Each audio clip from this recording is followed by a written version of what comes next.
Testing.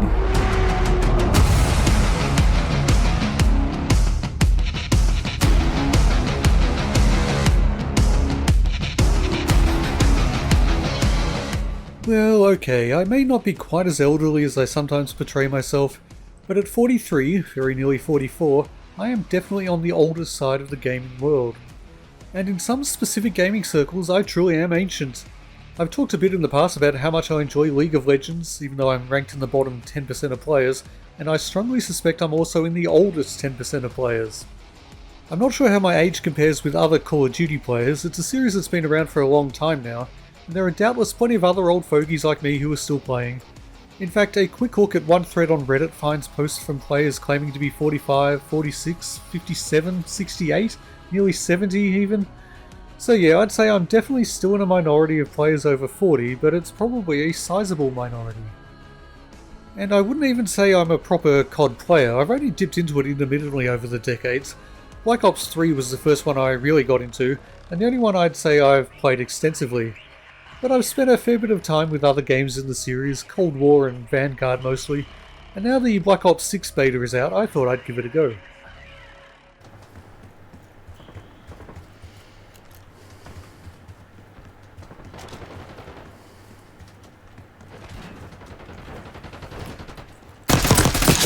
Wasted.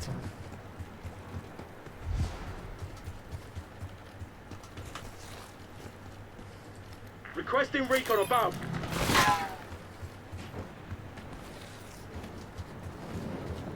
Tango front.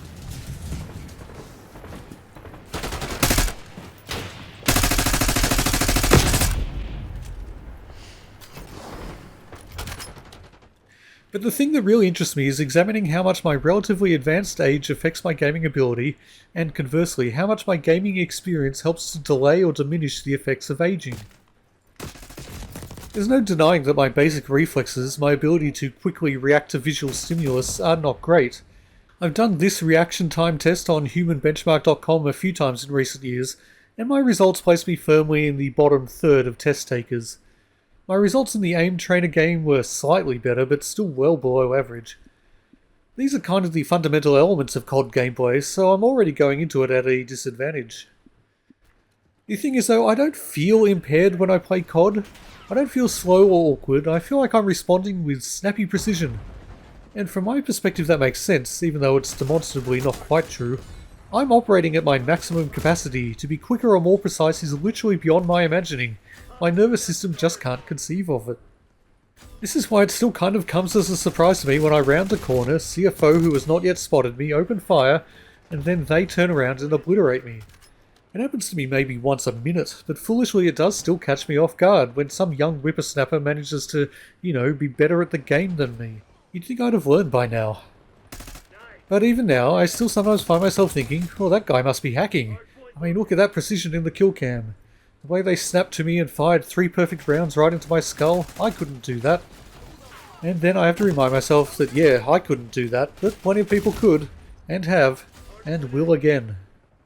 It doesn't help that Black Ops 6 in particular has high mobility and is generally pretty damn fast paced. And this illustrates why those tests of the reflexes on humanbenchmark.com tell only a small part of the story of my incompetence. Those are incredibly simple. Just press any button when the light turns green or click on a stationary target. There are no stationary targets in COD, except occasionally when some young douche stops his murdering to type out some homophobic abuse, I imagine. I have chat permanently disabled, especially voice chat. If I want to be verbally abused by a teenager, well, I live pretty close to a fairly rough high school, I could just go for a walk in the afternoon. But yeah, with only a few exceptions, there are no stationary targets, and actually tracking an enemy as they leap about with the agility of a startled gazelle is usually beyond me. In most cases, I end up just flailing my gun around, hoping a bullet will randomly intersect with the flesh or preferably brain of my opponent.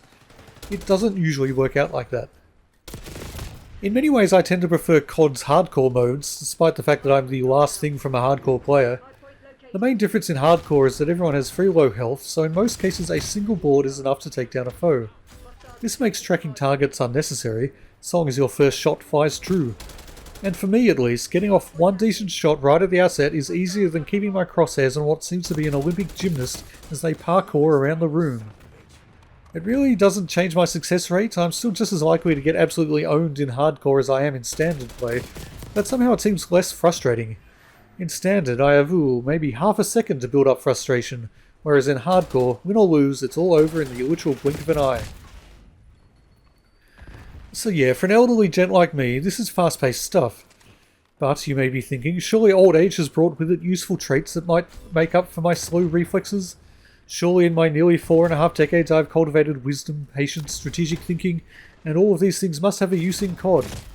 Well, not really. For one thing, my reserves of wisdom, patience, and strategy have not really grown much over the years, certainly not as they apply to video games anyway.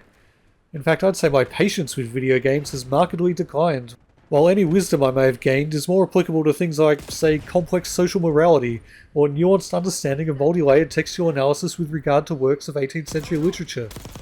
And that wisdom is not particularly useful when it comes to figuring out the best way to put a bullet between the eyes of my enemies, especially when said enemy has just rounded a corner in front of me and I have less time to react than it takes for a photon to travel a plank length. And knowing what a plank length is has not aided me in my quest for video game excellence. No, whatever wisdom and strategic talent I have acquired is mostly suitable only for longer time frames. Maybe I can use knowledge of the map to predict where enemies are most likely to approach from, but that's not an ability that requires decades of studious contemplation to acquire. Maybe, and this is perhaps a more significant advantage, I can cast off the youthful need to satisfy my ego's need for glory and actually play the objective rather than try for a flashy play that, even in the unlikely event it worked, would have looked cool in the kill cam, but not actually have helped the team to victory. There's definitely something to that, and it's why I tend to be higher on the scoreboard in game modes where points are awarded for assisting with objectives as well as for getting kills, and why my kill-death ratio will never be great, even in matches where I do okay otherwise. But the fact is, you can be the most intelligent, strategic player on the planet, and that may get you a few kills on enemies you have craftily sneaked up on, but if you don't have the skill and reflexes to go toe-to-toe with a submachine gun wielded by a teen prodigy, you're not going to excel. The thing is though, so what? I don't play this game to excel. Topping the scoreboard is not a requirement for me to have fun, even though it's nice on the rare occasions it does happen. And that's the other thing, sometimes, not often, but sometimes, I do pretty well. In fact, despite everything I've said so far, I don't know if I'm actually that terrible at COD, all things considered. I mean, yeah, I am that terrible. But COD's matchmaking usually does a pretty good job of throwing me in with a bunch of other noobs, so it's rare that things feel totally unbalanced. Usually I end up middle of the pack on the scoreboards, but as statistical variance dictates, sometimes I end up dead last on the losing team, and every now and then I end up first on the winning team. Like this match here, which was also the one and only time I've got play of the game in the Black Ops 6 beta so far. You can see from my face how delighted I was. And then, sometimes I try to be a sniper and things don't go quite so well.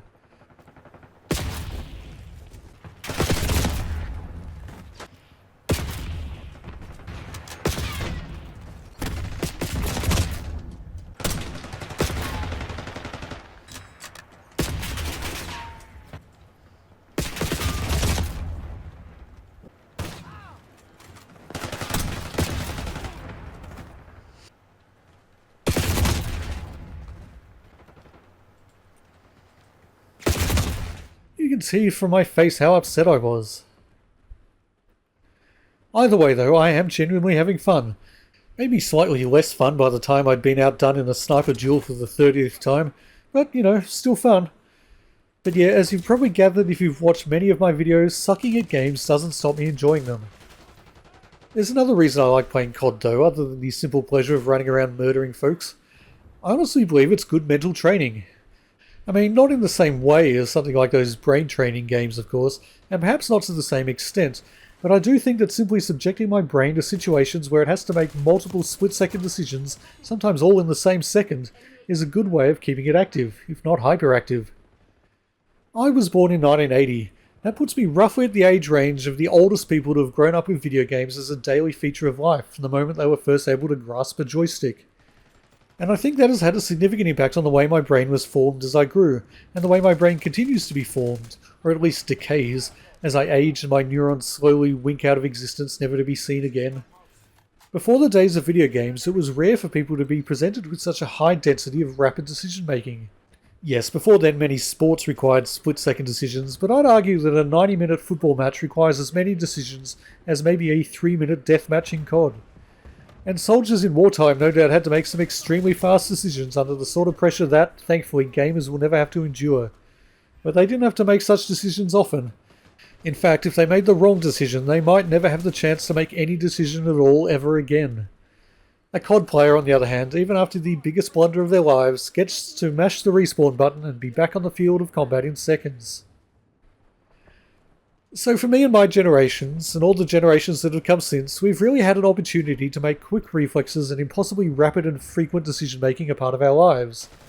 And while I will never again match the reflexes of a teenager, the fact that I'm able to function at all on the virtual battlefield is not something I take for granted.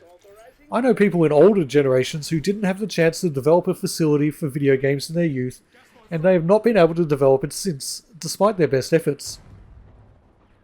Take, for example, my older half-brother, and he does occasionally watch my videos, so I'll just say, "Hi Chris, I hope you don't mind me exploiting you in this way." But he was one of a few people in my family who shared at least some of my fondness for video games. He was as addicted to Lemmings as any of us, and if you've ever seen my video on Lemmings, you know that the addiction swept through my family like a fever. A very angry, frustrated fever that stayed up until 3 AM, trying and failing to get through that damn level for the 1000th goddamn time. And my brother loved Doom. But, to be frank, he was really bad at it. And that's no reflection on his mental or digital prowess. At 20 years older than me, he just hadn't grown up with this sort of thing. He lacked the ability to easily translate his mental responses to the game into the button presses that made Doom Guy do the shooting and the strafing and the murdering. And he lacked the ability to easily form a mental map of the virtual space presented in Doom. To be fair, we all kind of struggled with that in those early days of 3D gaming, but I at least was young enough to pick up the skill with some degree of effectiveness.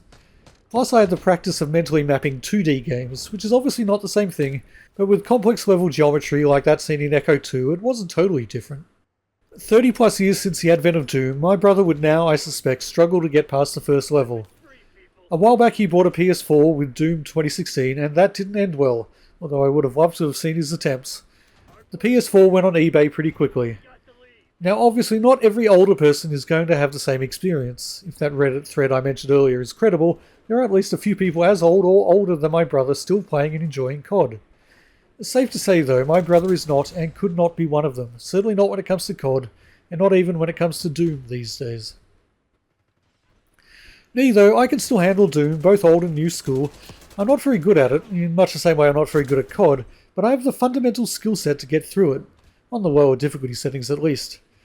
I'm younger than my brother of course, but I would like to believe that 20 years hence I will still be able to handle Doom and Call of Duty. Or at least I hope that 20 years from now I'll still be able to handle Call of Duty as it is today. It's more of an open question as to whether I, at 64 years of age, will be able to keep up with whatever the hell form COD takes in 2044. Will mouse and keyboard still be a thing?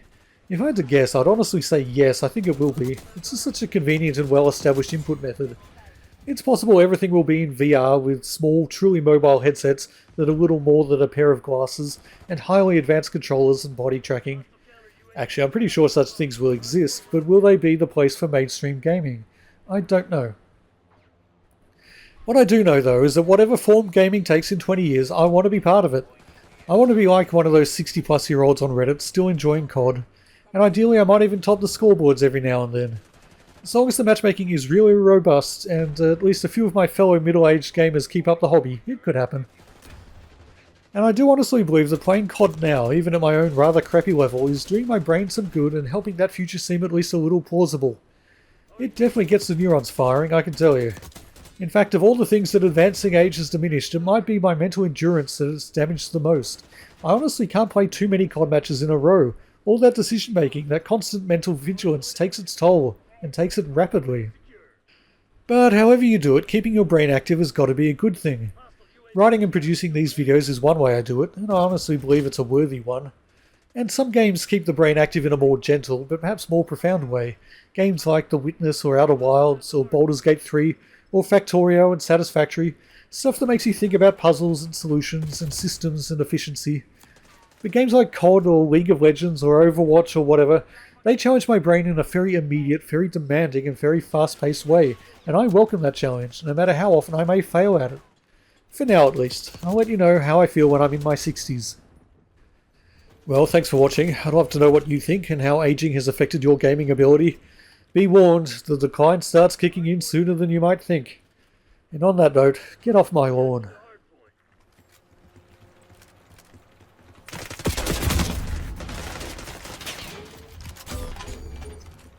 Hard point is active. Hostiles have the hard point.